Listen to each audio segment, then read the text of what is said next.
aquí para tomar este problema y desarrollarlo de modo tal que todos logremos comprenderlo.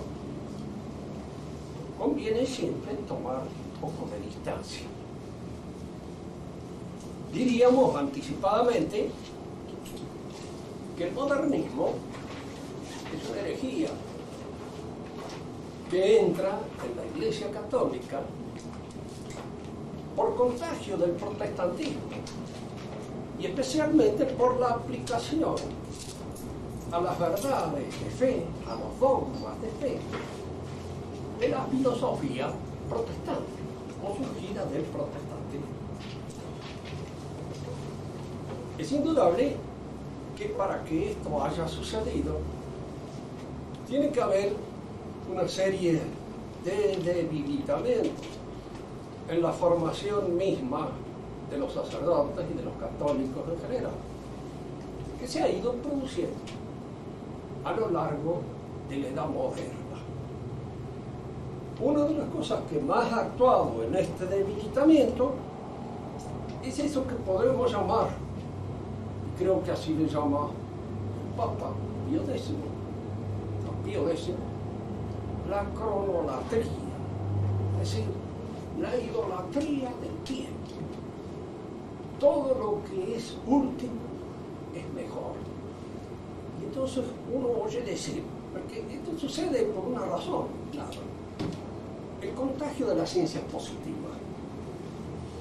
En las ciencias positivas indudablemente hay un avance constante en la conquista del saber particular que cada ciencia positiva domina, entiende, estudia.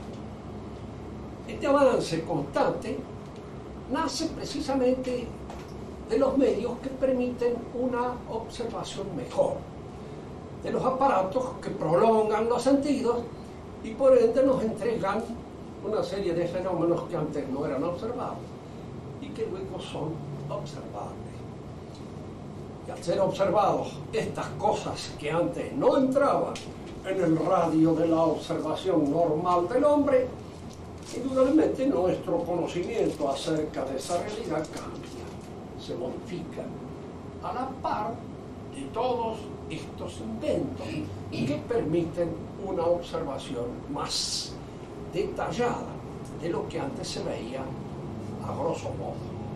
Esto sucede indudablemente con todas las ciencias positivas. Así, más todavía en el orden microfísico y en el orden macrofísico, donde la intervención del aparato es todavía más importante, porque hay una serie de registros que el aparato percibe y que de otra manera, si no fuera por el aparato, serían absolutamente imperceptibles, pero que obligan a modificar las teorías explicativas en torno a todos aquellos fenómenos que se observan, que te explican. Es así. Y de alguna manera entra en el mundo moderno la idea de que la ciencia es la ciencia positiva y nada más. No hay otra ciencia que aquella que nace de la observación de los hechos. Y como la observación de los hechos está supeditada a la invención de nuevos aparatos que ofrecen nuevos hechos, hay un cambio permanente en la ciencia que hace que indudablemente lo que ayer fue una teoría aceptable ya no lo es, porque se han observado hechos que aquella teoría no da cuenta, no da razón de ello. Tomemos un ejemplo clásico que nos permita entenderlo mejor. La teoría de la gravitación universal, cerca de lo que alcanzaba a ver en la época de Newton, respondía a todo lo que un observador a ojo de buen cubero, con los aparatos que en aquella época existían, que no eran gran cosa, podía darse el movimiento de los astros. Hoy día esto es un vejetor, es una cosa obsoleta, porque se observan hechos en el espacio, tanto en el espacio cósmico como en el espacio microcósmico, en la estructura misma del átomo, a lo cual esta teoría no le daría ninguna explicación. Parece por ahí otra teoría, la del Big Bang, que todo obedece de alguna manera a una explosión primera, porque no se advierten los movimientos de los astros ya a una cierta que obedezcan a una ley armónica determinada.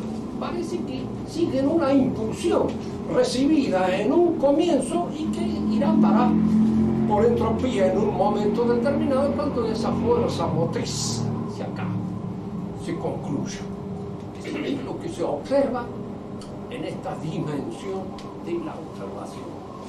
Es decir, que la idea de ley natural en esta manera de ver y de observar y en esta dimensión de la observación desaparece. No nos olvidemos de una cosa. Las cosas, cuando son observadas por nosotros, nos van a entregar lo que observemos al nivel que observemos. Creo que alguna vez he hecho referencia a esto, pero es una de esas conclusiones que suelen sacar los norteamericanos. ¿Cuánto vale un hombre? Observado químicamente, se calcula que podía valer $60 más por el material de que estaba construido, en general bastante barato, y que no responderíamos a ninguna exigencia especial. Y efectivamente, si usted lo observa desde el punto de vista de su constitución química, no vale más. No vale más. Tal vez observado desde el ángulo puramente humano en que lo colocamos nosotros, algunos hasta valen menos. Pero en alguna medida tal vez otros valgan más, porque depende de cuál es la dimensión en que la observación se hace, que la verdad produce esta conclusión o aquella conclusión. Si observamos fisiológicamente al hombre, pues caemos en la idea de que es un simio, porque en él los movimientos puramente fisiológicos, el dinamismo de su fisiología no es distinta a la de un simio superior, no es diferente. En cambio, si queremos saber qué es lo que lo distingue, indudablemente no nos podemos colocar en ese nivel de apreciación, porque lo que distingue al hombre es su conducta, es en alguna medida sus usos, sus costumbres, todo aquello que lo inserta dentro de una manera de manifestarse en que la animalidad no tiene sentido. O se podría llegar a la conclusión de que es un animal enfermo, de que es un animal lleno de complicaciones, de complejo, diríamos, de pretextos de carácter espiritual que lo único que hacen es arruinarle la vida, estropearlo y destruir en él los movimientos espontáneos y naturales del instinto, como consecuencia del espíritu. Y esta idea de que el espíritu es una enfermedad del hombre está sentada por muchos filósofos, iniciando por el mismo Rousseau, en alguna manera, posteriormente por un Nietzsche y de una forma más acabada y completa por Louis Clage, en uno de los libros mejores. Y últimamente también aparecen algunos franceses en la continuidad de Louis Clage, como Foucault, que tienen esta mentalidad. Nada tiene sentido sino por el hombre. Pero el hombre no tiene sentido. Llegamos a una conclusión de alguna manera terminante. Nada tiene sentido sino por el hombre. El hombre da sentido a las cosas, pero él no tiene sentido. Y aquí nos encontramos la imposibilidad de encontrar este sentido. El modernismo nace del protestantismo. Conviene, pues, decir en pocas palabras en qué consiste la actitud protestante, para ver cómo esta actitud religiosa inspira este movimiento filosófico. Pero para decir qué es lo que constituye la actitud protestante, tenemos que empezar por señalar bien cuál es la actitud del católico frente a la fe, para ver en qué se distingue una de otra. acuerdo con la enseñanza que nosotros recibimos, la Iglesia fue fundada por Cristo. Cristo es una figura fundamentalmente religiosa que entra en la historia en un momento determinado de la historia y cambia el proceso mismo de la religión que hasta ese momento venía desarrollándose a través de los siglos. Dijimos en alguna oportunidad, la religión viene de Dios. Y si no viene de Dios, no existe la religión. Una religión hecha por el hombre no tiene existencia. Y si Dios ha hecho una religión, ha creado una religión, ha establecido las normas de la relación fundamental que debe existir entre Él y el hombre, esta no puede ser sino una. Porque no se puede haber entretenido Dios en crear una serie de religiones distintas para que se peleen que Dios es trino y otro que Dios no es trino. Este otro que Cristo es Dios o que Cristo no es Dios. ¿Es la aparición o no es la aparición de Dios?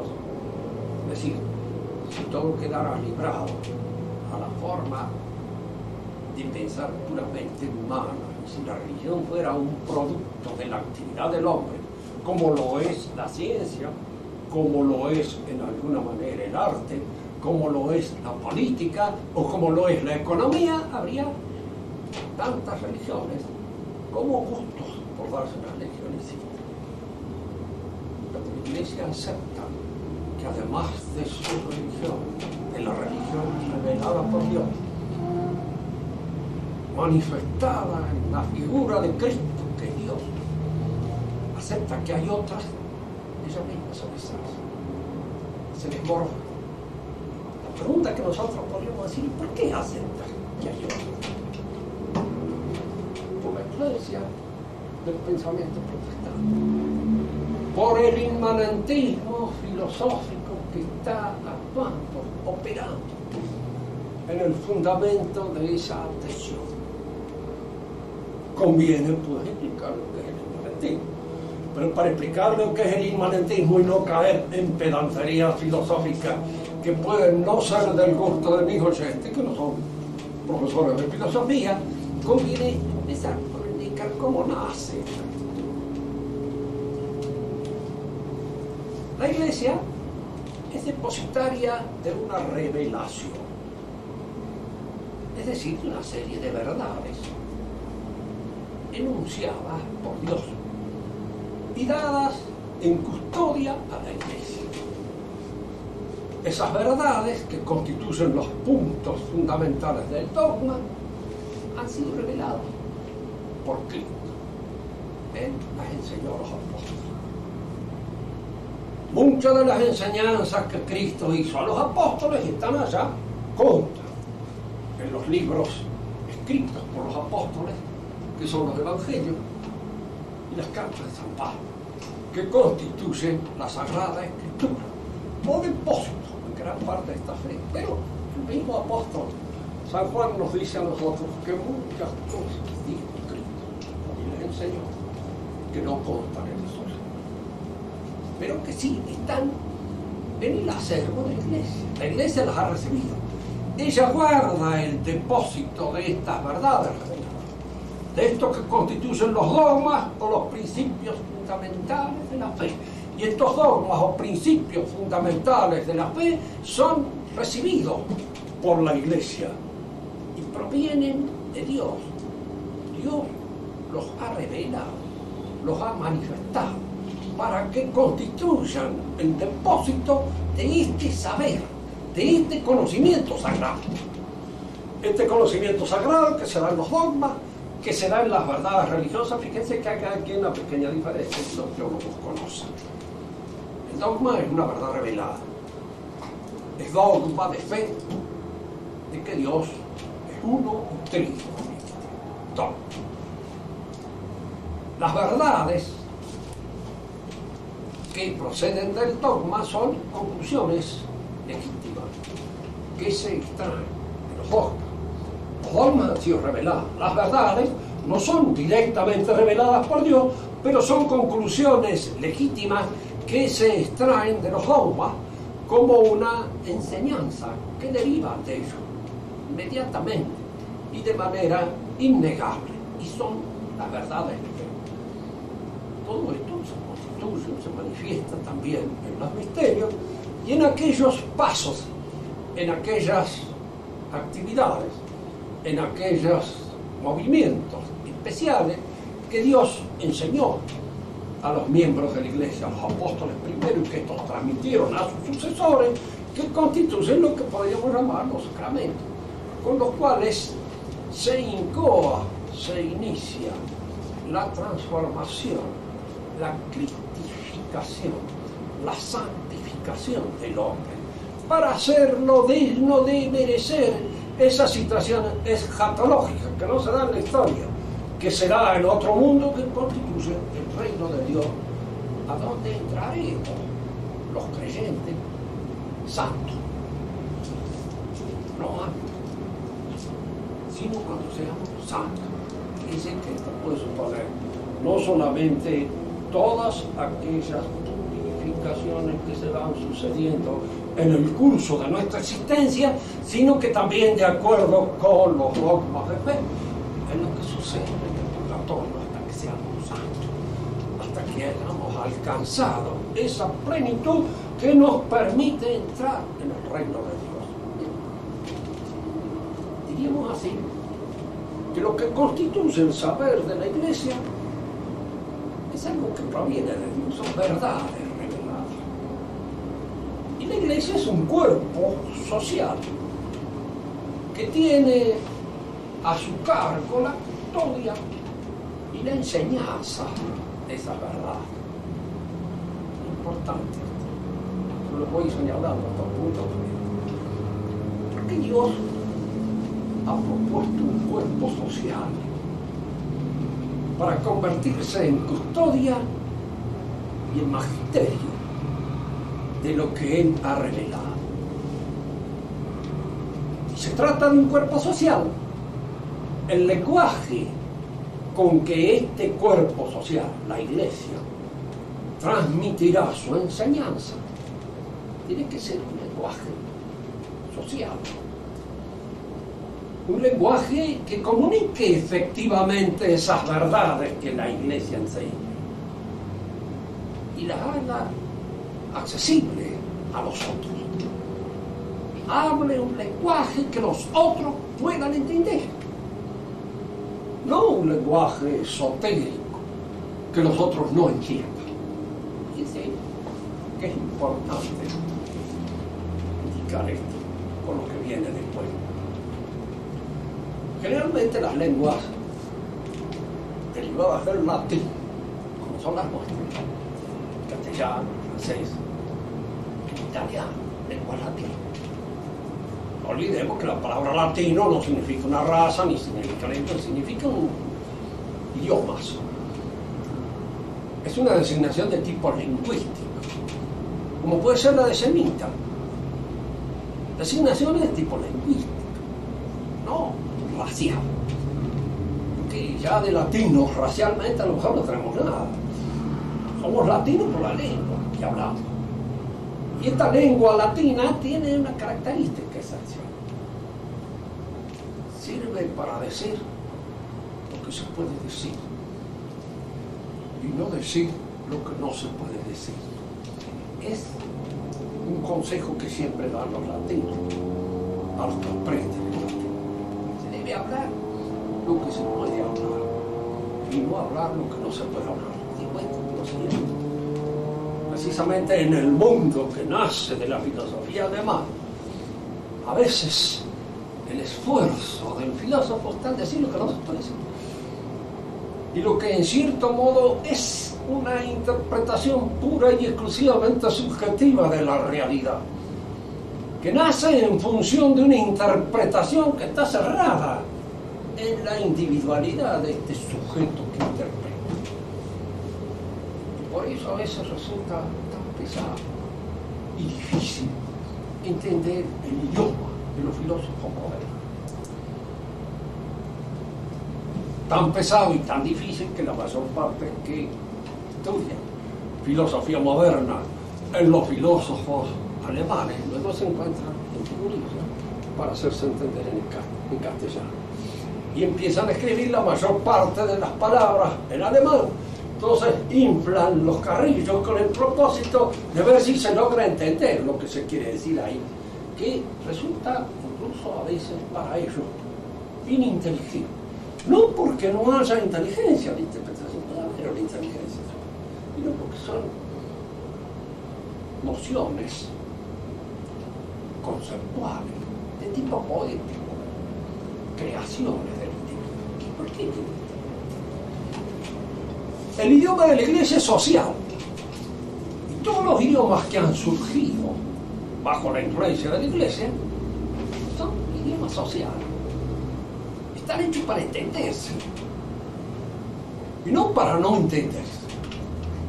Y no están hechos de ninguna manera para dar una interpretación puramente subjetiva del mundo. La protesta, la reforma protestante, el protestantismo, nace precisamente con una protesta frente al fundamento social en la religión católica. El hombre está solo frente a Dios y frente a la palabra de Dios tal como aparece en la Escritura. Yo interpreto y doy mi interpretación. La fe, en el sentido objetivo que es entendida por el católico, es ahora entendida subjetivamente. ¿Qué es fe para el católico? La adhesión a aquellos principios dogmáticos y verdades de fe que la Iglesia enseña como tal. No hay aquí ningún otro misterio. Es lo que yo creo. Y el testimonio que acepto, porque es el que la Iglesia transmite. ¿Y qué es la fe? Para mí, es la convicción íntima que tengo de que me voy a salvar. Así que es importante. ¿Okay? Una trastocación. Nuestra fe no nos dice que nos vamos a salvar y que no nos vamos a salvar. Si alguien me pregunta, ¿usted está seguro de que se va a salvar? Nunca se está seguro. ¿Por qué? Porque, qué sé yo, Dios sabrá. Yo confío en su misericordia. Y es fundamental confiar en la misericordia de Dios.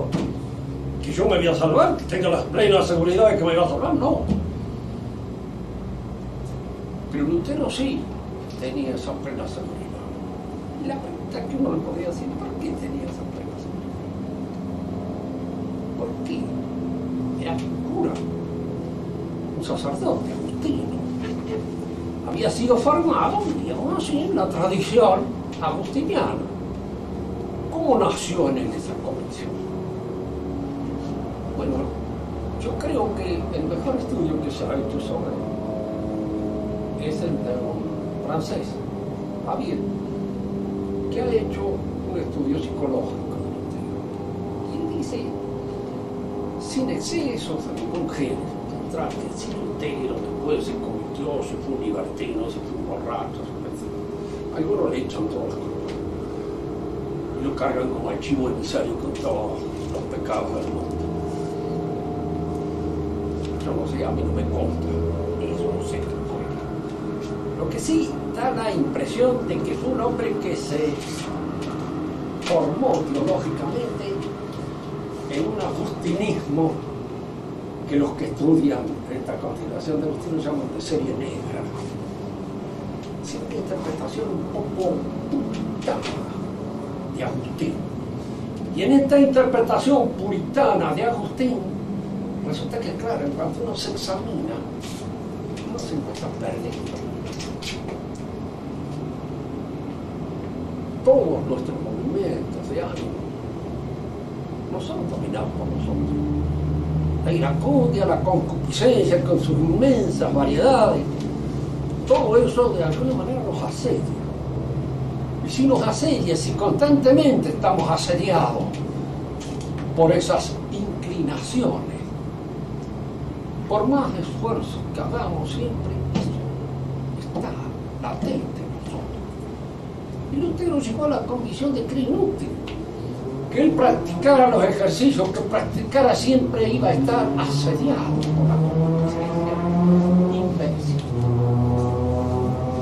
La única forma de tranquilizarse, de apaciguar su ánimo, de quedarse tranquilo, no sufrir lo que sufría, que por algunas descripciones que él mismo hace de su sufrimiento, nosotros podemos decir que estaba en una neurosis muy avanzada. Una neurosis de padecer sufrimientos indecibles por sentirse condenado. La única manera que él tenía de evitar este sentimiento era creer que Dios nos salvaba, que sí, establecía. La dictadura divina establece que este se salva. ¿Y cómo este se va a dar cuenta que se salva? Porque él tiene la impresión de que se va a salvar. Y esa impresión, esa convicción íntima, esa fe interior de que se va a salvar, esa es la gracia de Dios. Y ese es el indicio claro de que Dios lo ha notado, lo ha visto, lo ha distinguido y se salva. No hay mérito en lo que haga siempre es malo. Y nuestra naturaleza es una naturaleza caída que, quieramos o no, hagamos lo que hagamos, siempre obramos mal. Y como siempre obramos mal, estamos todos condenados si de alguna manera Dios no nos salva en su infinita misericordia porque quiere. Y este salvarnos porque quiere se manifiesta en nosotros por esta adhesión, por esta convicción interior de que me voy a salvar. Esto es lo que Dios me da, esto es lo que usted lo entendía por fe. Si nosotros observamos bien, a la luz de la enseñanza misma de la Iglesia, veremos que esto no es la fe en el sentido tradicional, también es la esperanza. Y de alguna manera él confunde la fe con la esperanza. Que la fe es la adhesión al principio objetivo, claro, al dogma. Creo en un Dios Padre omnipotente, creador del cielo y de la tierra, el símbolo mismo de la fe, que es el credo, nos está indicando cuáles son los pasos que constituyen nuestra fe, la adhesión a esos principios. Adhesión objetiva, adhesión pura y exclusivamente, si ustedes quieren, formalmente intelectual, porque la fe es propio de la inteligencia. Yo no creo en aquello que no lo acepto como verdad.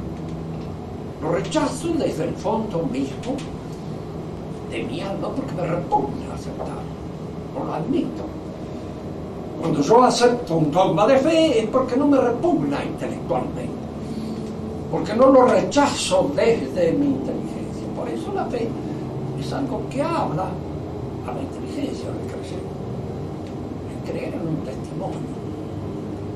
Ahora, hay una diferencia entre la fe, confianza o fe natural, que es la creencia en el testimonio de cualquier hombre. Creo en lo que este me dice. Fíjese que muchas veces creer en lo que alguien nos dice supone un cierto conocimiento de aquello que nos dice y de lo que es aquel que nos habla. Porque a fulano de tal le creo y a fulano de tal no le creo. O al revés, fulano de tal me puede contar una barbaridad completa y yo que lo conozco y sé que es sin vergüenza, creo, porque es la verdad que estoy capaz de hablar. Es decir, que mi adhesión al que es testigo, al que testimonia la fe, no siempre es una adhesión de afecto, no siempre es una adhesión de respeto, no siempre es una adhesión de veneración, puede ser todo lo contrario.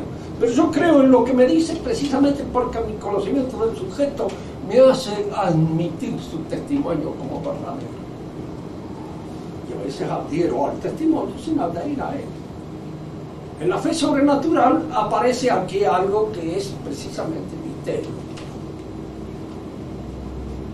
Recuerden ustedes en esa conversación que tiene Cristo con los apóstoles. ¿Quién dice la gente que soy yo? Que tú eres Elías, que tú eres Eliseo. ¿Y tú quién dices que soy yo? Entonces Pedro le dice, tú eres el Cristo, el Hijo del Dios vivo. Eso que acabas de decir no te va a revelar la carne ni la sangre. Es algo que viene del Espíritu, es Dios el que ha puesto en ti esa convicción. Porque de hecho estás hablando con un hombre. Cristo es un hombre que le habla a Pedro. ¿Por qué ve Pedro en Cristo a Dios? Al Cristo, el Hijo del Dios mismo. Porque la manifestación de Cristo es lo más modesto, lo más humilde. Se puede distinguir de los otros hombres, indudablemente se distinguiría de los otros hombres, tal vez por su nobleza, por su presentación, por la pureza de sus actos, por todas aquellas cosas que indicaban en él un hombre excepcional, pero un hombre, y nada más que un hombre. Si yo veo en él un Dios, ¿qué es lo que me permite ver en él un Dios? Y de acá el misterio. Y el misterio que el mismo Señor señala. Esto te ha sido inspirado, es Dios el que te permite ver en esta realidad lo que hay en ella de divino. Es Dios el que ilumina tu mente con respecto a estas cosas. Y es Dios el que te hace ver que los testimonios, los dogmas enseñados por la Iglesia vienen de Dios. Importante. Si yo no creo que vienen de Dios, no creo. Fíjense, lo digo a veces un poco porque hay lo que se llama el clericado, que es un vicio especial, de suponer precisamente de que tal vez esos testimonios vienen del cura, que es el cura el creador de su criatura. El cura es un transmisor. Por eso en un momento determinado yo puedo ponerme y decir, no señor, usted no está enseñando bien, usted enseña mal, porque no está enseñando lo que debe enseñar, está enseñando otra cosa. Y al enseñarme otra cosa, usted está confundiéndome, está creando en mí una confusión que puede llevarme al ateísmo, que puede llevarme a la pérdida de la fe. No importa aquí señalar, para redondear esta conversación de hoy, de que la fe católica es objetiva, es una fe que está propuesta allí para mi consideración. Y en cierto modo esos dogmas de fe, esas verdades de fe, cuando yo trato de examinarlas, de estudiarlas, para precisar su contenido, penetrar en él y transmitirlo a otro, yo no tengo más remedio que apelar a una ciencia, a un saber, que ha sido acuñado por los hombres, que ha sido de alguna manera el resultado de una actividad racional de los hombres, y a lo cual nosotros, por comodidad, por uso, le llamamos filosofía. Es decir, la filosofía es ciencia, y la ciencia en el sentido clásico, término, tradicional, tal como la usó Aristóteles, Platón, Santo Tomás, San Agustín, es una noción análoga. Es decir, no todas las ciencias, no todos los saberes proceden de la misma manera. Los hay que indudablemente proceden de conformidad con lo que puede ser observado, ciencia positiva, y otras que no, que proceden por el uso de un razonamiento llamado, como la metafísica. Las ciencias positivas cambian con el curso del tiempo y de conformidad con aquellos medios que tengo yo para observar. Ahora vemos mejor que antes ciertos fenómenos que antes veíamos menos bien. Pero cuando yo lo que trato es de examinar una noción como es el ser, el ente, que se ofrece a la consideración de mi inteligencia, exactamente a la consideración de mi inteligencia como se ofreció a la inteligencia de Aristóteles, el adelanto no es tan grande, ni tan catastrófico, ni tan importante. Se adelanta, sí, En la medida en que de alguna manera ciertos aspectos que no fueron vistos por este filósofo han sido mejor vistos por este, que lo continúa, etc. Pero el adelanto es asintótico, nunca total, exhaustivo, ni esto que yo observo hoy deja cesante lo que se observó ayer, porque el uso de la inteligencia es más o menos ahí. No hay tales adelantos en la inteligencia. Suponer que un hombre de hoy, de Buenos Aires, es más inteligente que un ateniense del siglo V es una ilusión. Es cierto. Tiene nada más que ir a ver el teatro que ve el hombre de hoy y el teatro que veía el ateniense del siglo V, para darse cuenta de que hay una diferencia garrafal. Si los atenienses entendían aquel teatro, realmente eran hombres que estaban en una posición intelectual muy superior a la del que va a divertirse con las cosas que puede decir Nicolás Porcel. Hay una diferencia a veces abismal entre uno y otro. De manera que si bien hay adelantos en algunos aspectos de nuestra actividad, en otros no los hay tanto. Incluso puede haber retrocesos evidentes para la mayor parte de los filósofos a la letra hoy. La metafísica dejó de existir porque Kant demostró de que no hay metafísica. Efectivamente, en la crítica de la razón pura, Kant deja liquidada la metafísica. No es posible incluso afirmar ni probar racionalmente la existencia de Dios. A Dios hay que admitirlo. Kant mismo no renegaba de la posibilidad de admitirlo, pero se admite prácticamente, no teóricamente. No se puede probar su existencia. ¿Por qué? Porque el camino que él había tomado para llevar a cabo su reflexión de carácter filosófico no conducía. Era el camino de la subjetividad, el camino de la interioridad. Y si ustedes lo examinan y lo ven, es el camino que tomó la razón. Si me preguntara, yo le preguntaría, ¿cómo explica Marx este camino? Que Marx es un filósofo postmoderno y no un estúpido, ni mucho menos. Nosotros podemos estar en plena desacuerdo con él, con muchas de sus cosas, pero uno, estudiándolo, aprende muchas cosas de él. Aprende. Una de esas es lo que él atribuye la reforma al individualismo burgués. La reforma es un suceso, es un hecho burgués. Y es el hecho del hombre individualista, de aquel que se distingue, que se separa ya del pueblo y de los estamentos que hacen a la constitución orgánica del pueblo. Porque en el sentido tradicional, el pueblo era todo con su jefe a la cabeza. Sus nobles, sus pecheros, sus sirvientes, sus caballeros, sus notables, etc. Todo eso constituía el pueblo, el orgánico. El burgués se separa del pueblo.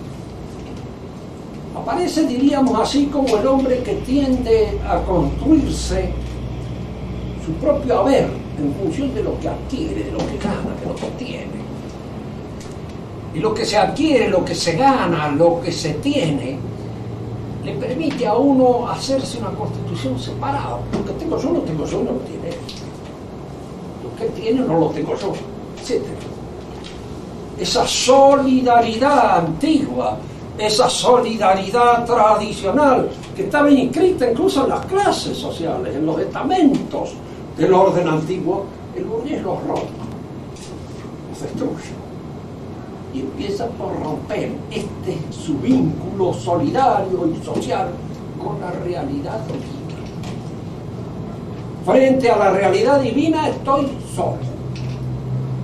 Yo debo dar mi interpretación. Fíjense, porque cada uno de ustedes debe haber tenido la oportunidad de constatar, incluso con parientes y amigos, de origen católico. Yo tengo mi religión mía, propia.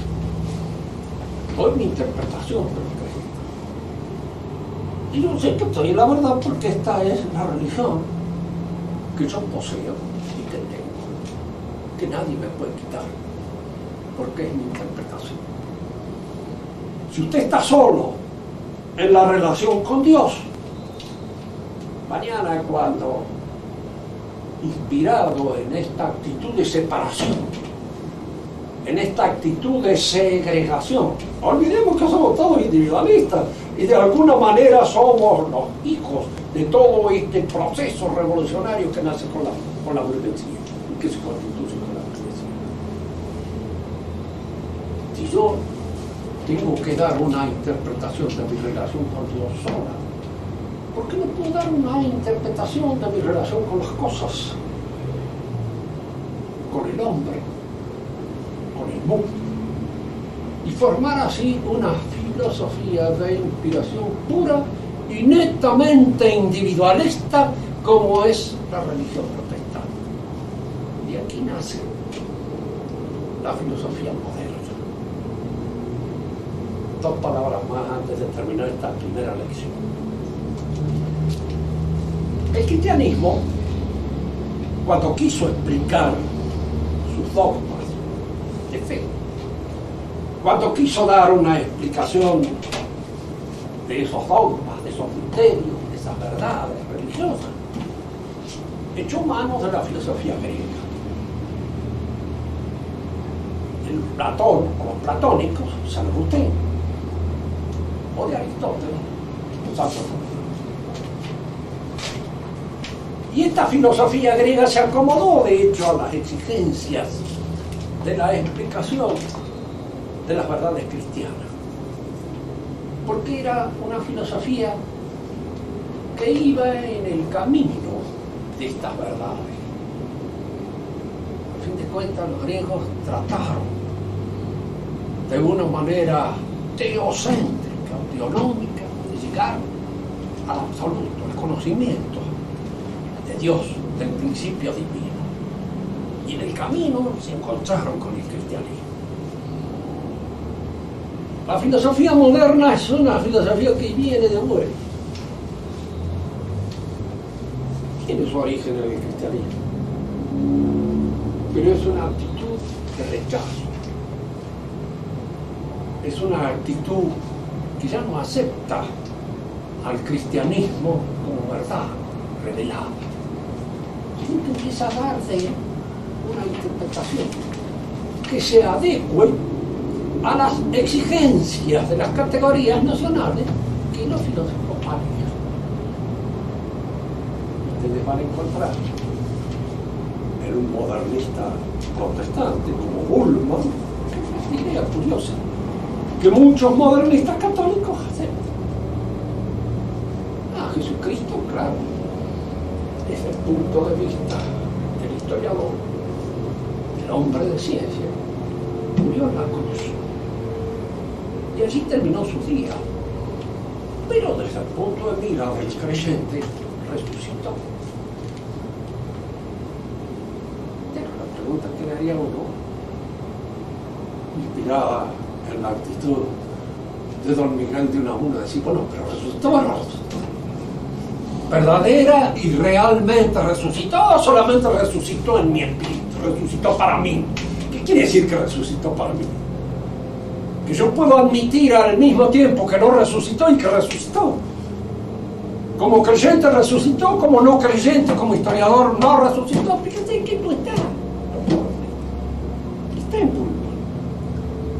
Esa dicotomía en la interpretación. Esa dicotomía en la interpretación que hace, por ejemplo, decir al Papa actual. Hay muchas religiones. La nuestra, indudablemente, tiene una cierta preferencia, pero hay otras formas de arreglarse o de unirse a Dios. Hay otras. Y son tan válidas como la nuestra. Pero aunque la nuestra tiene su privilegio, ¿por qué? Esa es la pregunta que le podríamos decir. ¿Por qué tiene privilegio?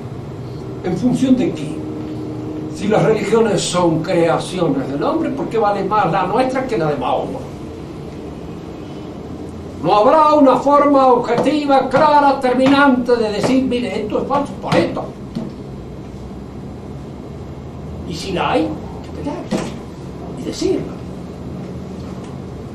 Mahoma no cree en el Dios trino, pero el Papa dice que tenemos el mismo Dios que los mahometanos.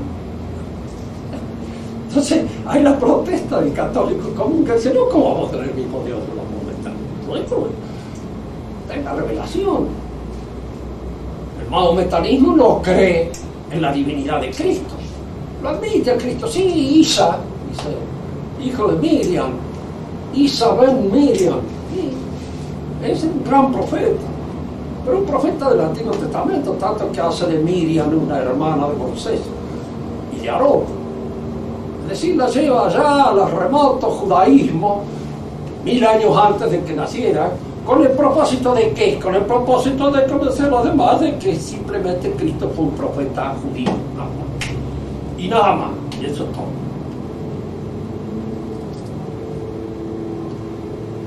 Por eso vimos cómo estas nociones se meten en la vida del cristiano.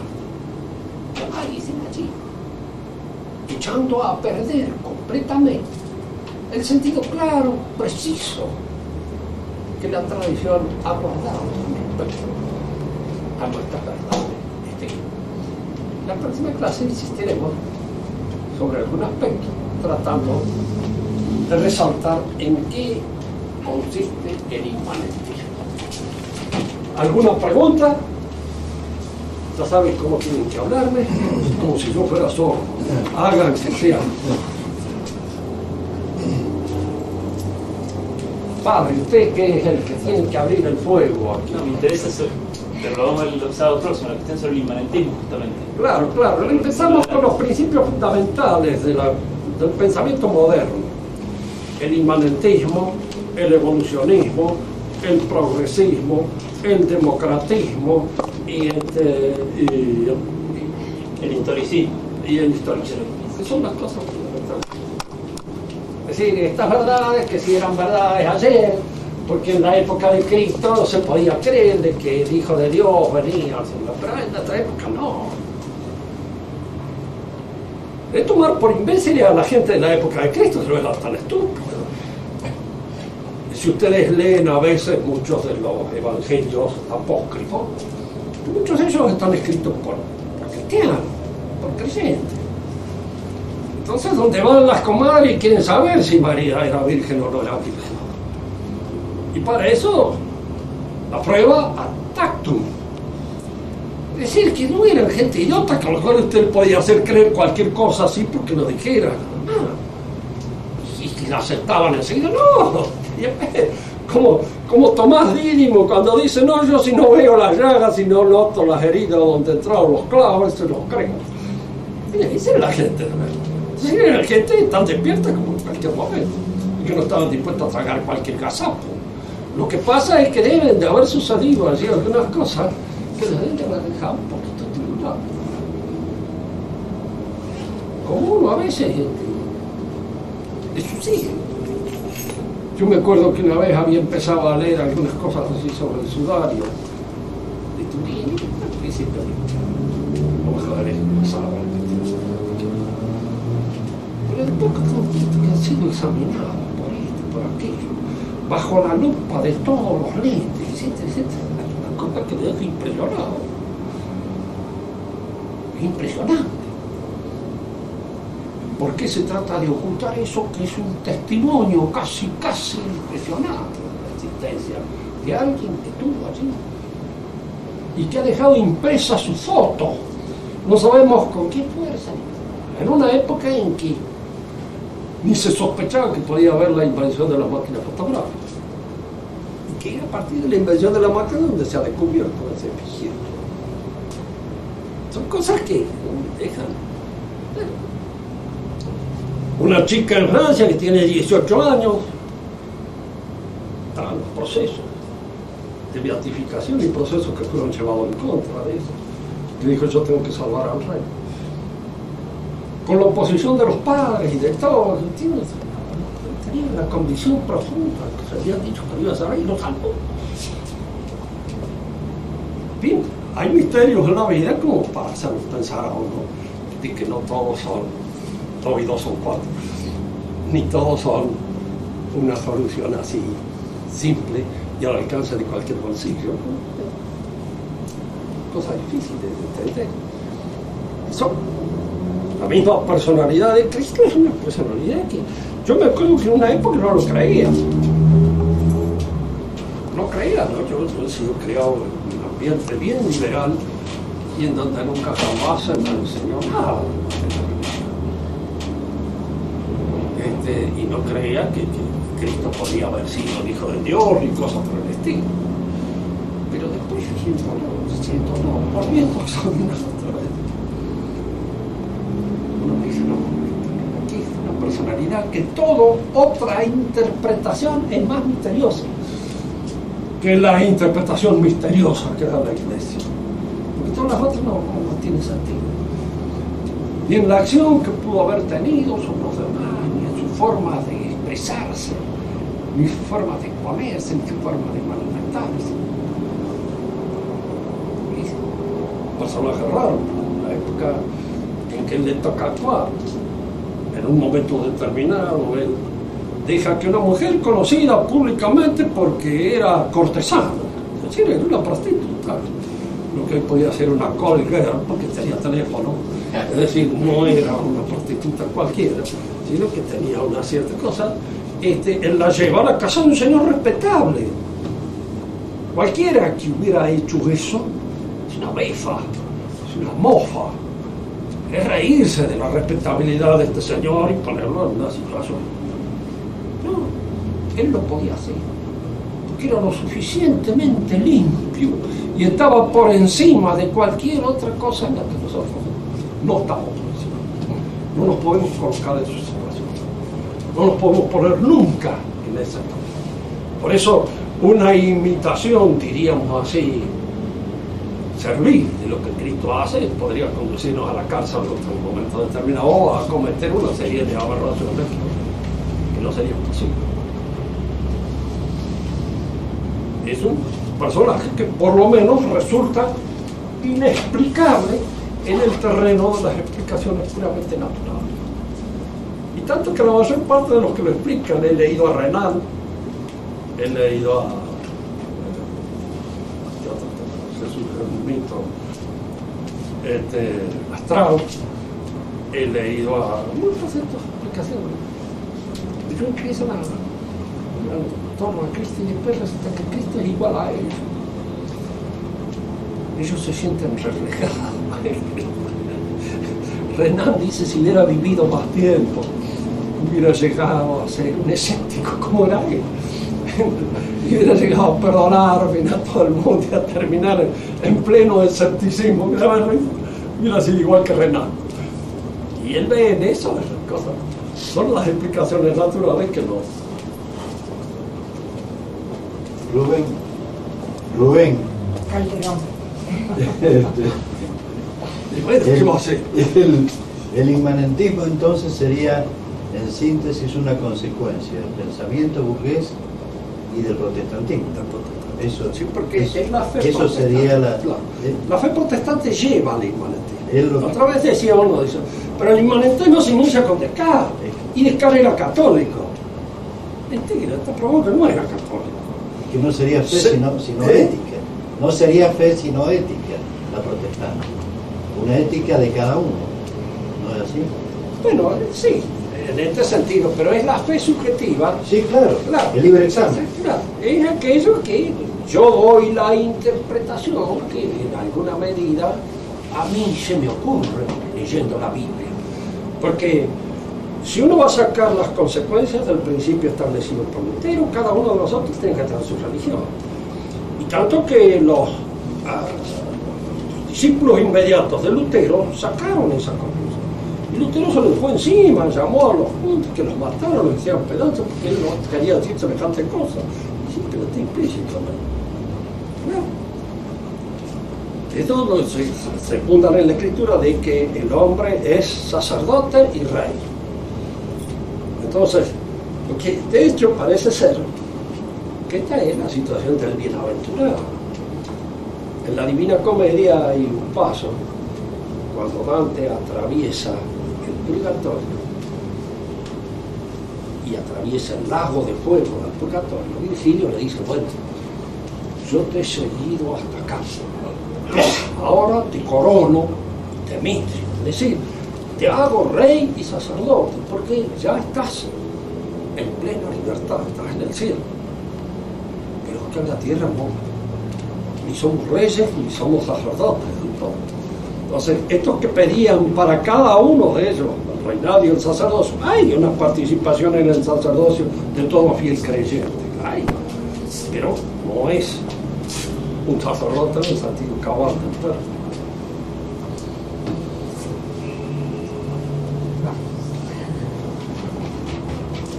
Bueno, señores, sale atormentado. No, falta, ojalá falta mucho tiempo.